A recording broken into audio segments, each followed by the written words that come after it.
নমস্কার। কাশিদাসী মহাভারত বন পর্ব দময়ন্তীর পিত্রালয়ে আগমন। এত শুনি রাজমাতা আপনা পাশরে, দময়ন্তী কোলে করি অশ্রু জল ঝরে। এতকাল গুপ্তভাবে আছো মম ঘরে, কি কারণে পরিচয় না দিলে আমারে?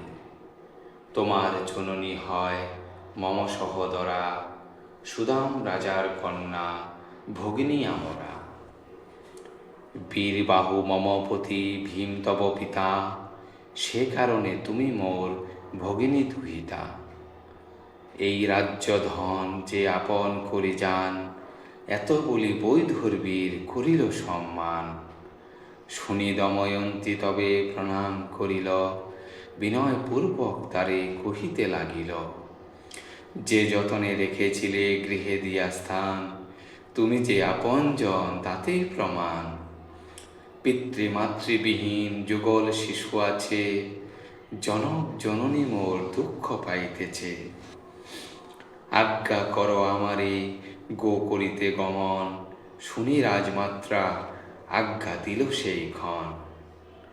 দিব্য বস্ত্র অলঙ্কারে করিয়া সুবেশ, দিব্যরথ দিয়া পাঠাইল নিজ দেশ। সুদেব ব্রাহ্মণ সঙ্গে চলিল তখন, নানা দেশ ভ্রমি আসে পিতার ভবন। শুনিল ভীমের পত্নী আইল তনয়া, ঊর্ধ্বমুখে ধায় রানী মুক্তকেশা হইয়া। পিতা মাতা পুত্র কন্যা কইল সম্ভাষণ, একে একে মিলিলে যত বন্ধুজন।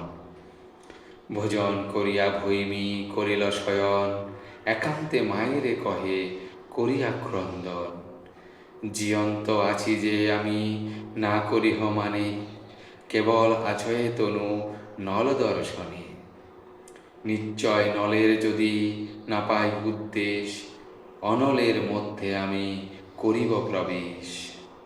এত শুনি মহাদেবী রাজস্থানে গিয়া, কন্যার যতেক কথা কহিল কান্দিয়া। শুনো শুনো নরপতি মোর নিবেদন, চতুর্দিকে পুনর্বার যাগ দ্বিজগণ।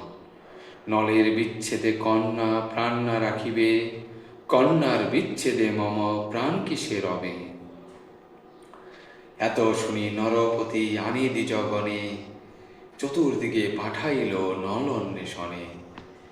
দ্বিজগণে সব তবে বৈধর্বী ডাকিল, সবাকারে এই রূপে বচন বলিল। একাকী নির্জনে চিরি লয়ে অর্ধ সারি, কোন দোষে ছাড়ি গেল অনুরক্তা নারী। যেই দেশে যেই গ্রামে করিবে প্রয়াণ, এই কথা জিজ্ঞাসিহ সবে সেই স্থান। ইহার উত্তর যদি দেয় কোনো জন, শীঘ্র আসি মম পাশে কহিবে তখন। ইহার সংবাদ মোরে যেই আসি দিবে, নিশ্চয় জানহ সেই ভৈমীকে কিনিবে। এত শুনি চলিলেন যত দ্বিজগণ, রাজ্যপুর গ্রাম ঘোষ আশ্রম কানন। মহাভারতের কথা অমৃত সমান, শুনিলে পরম সুখ জন্মে দিব্য জ্ঞান। ধন্যবাদ। যদি আপনাদের আমার কন্টেন্টগুলো ভালো লেগে থাকে, তাহলে আমার চ্যানেলটাকে সাবস্ক্রাইব করে দেবেন এবং ভিডিওগুলিতে লাইক, কমেন্টস এবং শেয়ার করে দেবেন। ধন্যবাদ।